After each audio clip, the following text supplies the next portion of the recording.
Welcome in to all the subscribers.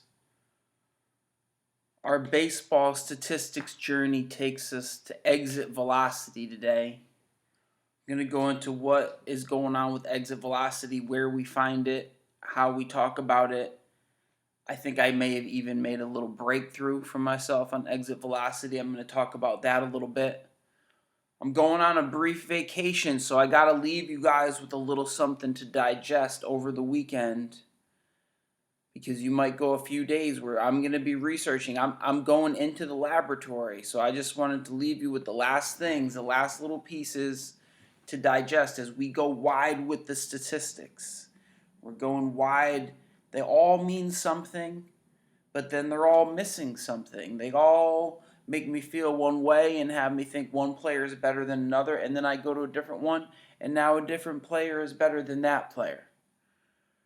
And I think it's important to touch on these things. Let me go to the auction tip of the day, because I'm gonna have to give actual auction draft strategies. And one, you've been in a few auctions, you're used to managing your money. You're used to how you're gonna value your late game. Another step, another time for when you want to be safe, aggressive, and push up bidding. Watching other people's money, watching other people's stacks. And what information does the other people's stack give off to you? You can see if there's a squirrel hibernating with his nuts. If we are 15 players into the draft and they have $260 and they're not going to buy in, they're not going to get involved in the dance where everybody's going to get a first round play. Everyone's going to get a second round player. They're holding back. They're going to be hunting value later. Or as the price comes down, get past the first couple rounds. Is somebody at 230, 240 and they're due? Everyone's got 4 or 5 players and somebody has one, they're kind of due. These people can jump out as being a little bit desperate. Their time has come. They have to get it in. And they may wrangle a little bit more like, oh, that's the last shortstop. I have to have them. My whole stack is based on that. That person's not coming off of that player very easily. $4 or $5, like, that's the last top tier shortstop. So watching other people's stacks, watching all the stacks, processing additional information, that's something to be more aware of as it leans to a little bit of safe aggression, getting money out of the auction. And including exit velocity today, of course, we're going to talk just a little bit about speed, just briefly, not a long situation on it. Today, it's caught stealing. So we go to our fan graphs. We want to go there to get busy. It starts with the dashboard. You have to go down. You have to click on standard. Sorting by stolen bases. The caught stealing is next to it. So the caught stealing is interesting. There's kind of 2 things I can take from your CS. I like some CS because it shows aggression. Here's Malik Smith. 46 bases, caught stealing 9. Jonathan Villar, 40 bases, caught stealing 9. That's because they're taking a lot of bases. Ronald Acuna Jr., 37 bases, caught stealing 9. Nobody got caught stealing 10 times. Not in that upper echelon. Trey Turner, Elvis Andrus, Yelich. Yelich only caught stealing twice. So, although slightly down in the sprint speed, very heady stealer, very deceptive, unable to pin down Yelich. He's going to keep getting the green. Of course he's going to go. There's not a risk. The risk-benefit analysis on the caught stealing is what the manager has to do the trade-off for. Victor Robles, 28 bases, caught stealing 9. So Victor, Villar took 40 in his caught stealing of 9. Villar's more effective on the base paths. Tommy Pham, good ratios. Colton Wong, Jose Ramirez, all only caught stealing 4 times. They'll continue to steal. They're figuring it out. There's Colton Wong on some sleeper speed. Jose Ramirez. Trevor Story. Here's one of the problems. 23 stolen, 8 CS. He's about to be 27, I believe. If 2-1, that's not great, Trevor. As Trevor's working for power, the thing I do like about Trevor is that legit mid-30s power, playing up in his park environment, in the run environment. So the caught stealings, here's Whit Merrifield. What was the problem last season? 20 stolen, 10 caught stolen. That's too many, Whit. We can't keep sending you every time. We need you to stay on the bases. That'll shut down his run potential. Ahmed Rosario, 19 stolen, 10 caught stolen. Sorry, Ahmed, no green light for you. You're not a coin toss. You're 2-1. You're 66%. So, Puig, 10 caught stealing for 19. Now that was kind of the tipping point. Those are guys who are watching their speed disappear. Lorenzo Cain, 8 caught stealing. Sorry, Lorenzo, you're not 30 years old or 30 stolen bases anymore. The caught stealing is interesting. Then you see the guys putting it away. Mookie only caught 3 times, can still do it. So it's his decision. He stole 16, only caught 3. He could probably go get more. Eaton. But now with the low caught stealing, it's guys that just don't want that many. Austin Meadows isn't, 12 stolen, 7 caught stolen. That's not good, Austin. You're sub 2-1. You're someone, if we let run more, you'd be 20 stolen versus 12 or 14 caught stolen. So we're just looking a little bit more at speed, seeing where it is, seeing if it's an emergency, if you have to go late, and you sprinkle in Colton Wong. You deal with Jose Ramirez a little earlier. That's what I had for you on speed. I wish I had a charger out here before my CPU dies. I'll just have to run and get it. So this exit velo breakthrough. Jump over to Baseball Savant. It's on the leaderboard page. I'm going to go right for the breakthrough. This was something under exit velocity, because I started looking at guys' exit velocity. Because in theory, I'm buying, in essence, a bag of balls. I'm buying the set of balls that this gentleman is going to launch. And I want that fast, far home run. I want a nice set of balls and a nice set of swings.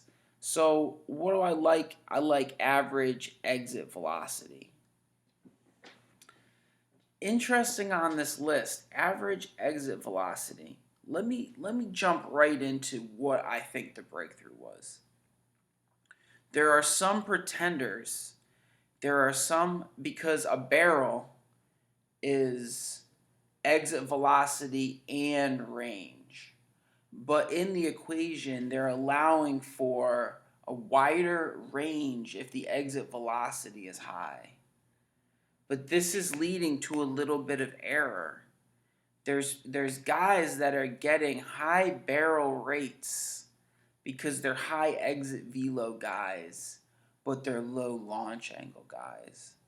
And in the end, I really want launch angle, which Baseball Savant, for as good as it is, really doesn't let me sort. I can't even make it in a custom sort. I would have to go in and piece through every guy's player page, which it almost feels like it's close to what I'm doing on the top players. But these are the pretenders.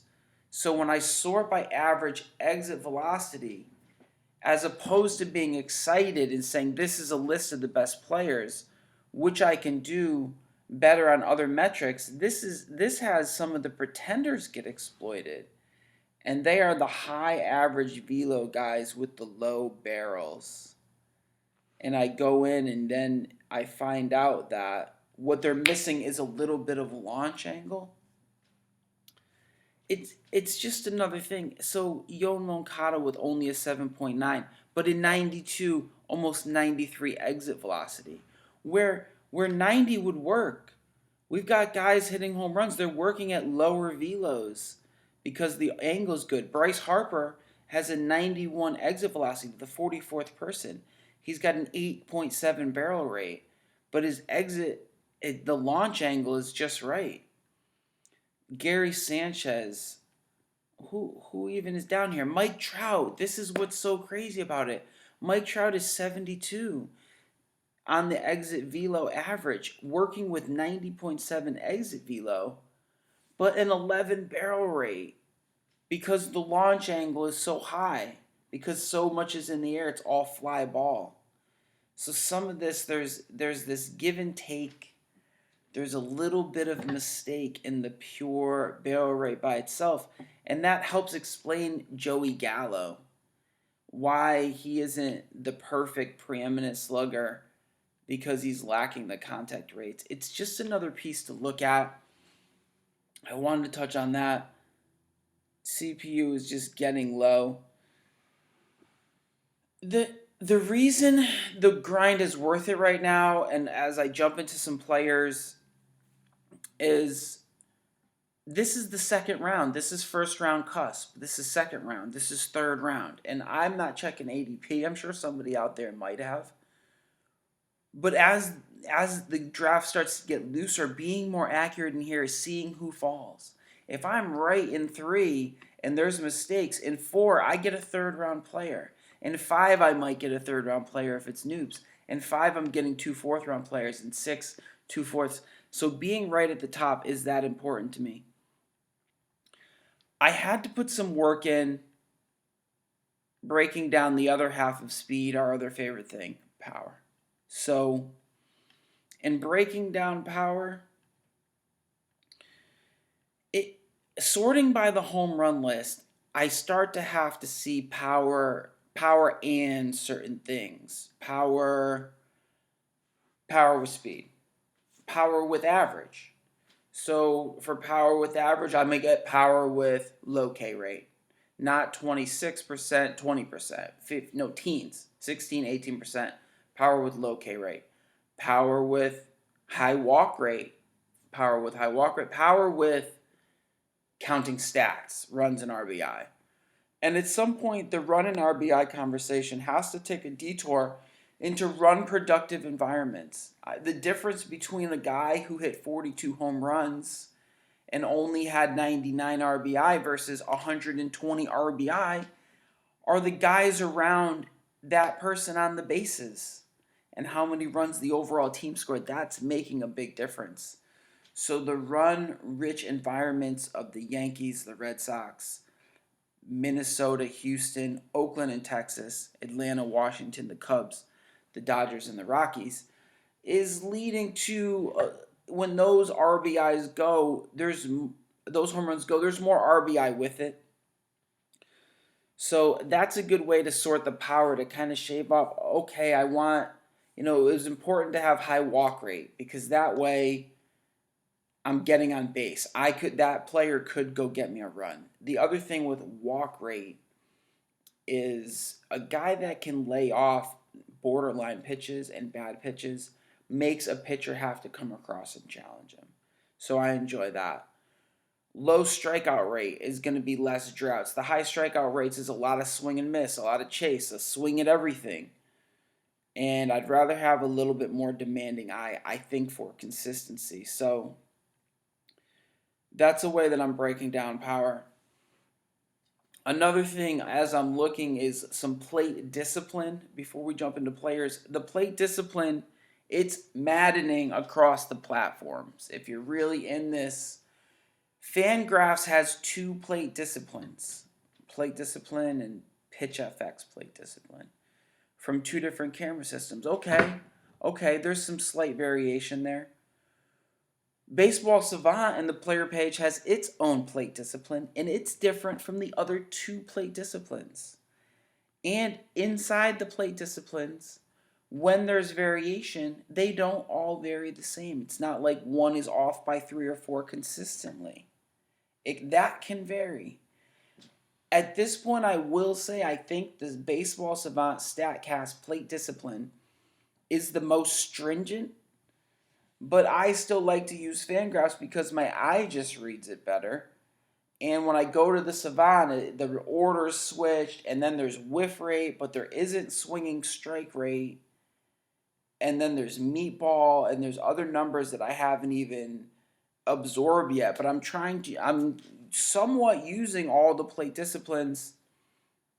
That can just be driving you crazy. So, like I said, this was kind of the kickoff week. I think that it was a good primer so you'll know where my head is at with the stats. But let's get into some players that got pushed up. A touch of narrative.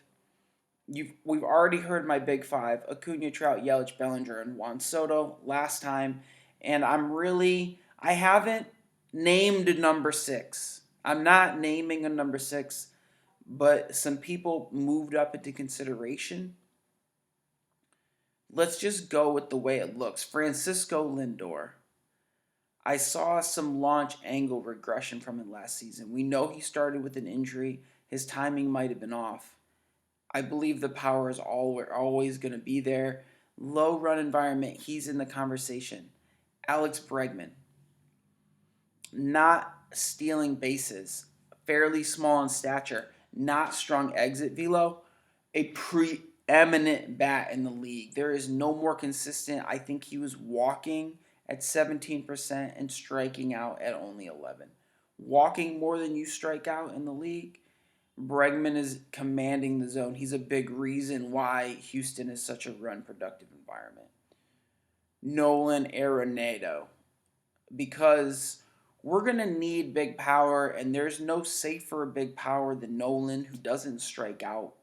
40 home run potential with 300 average. Lock it in. Freddie Freeman is benefiting from Ronald Acuna in the lineup. The professional slugger that is Freddie Freeman is so consistent in runs and RBIs, showing that he can lift the ball a little bit and hit some home runs. Freddie Freeman is in the conversation. I'll put him first. Bryce Harper remains in the conversation. I don't know what he's going to do next. There's 40 home run power, 100. It's just Bryce. Enough said. Trevor Story.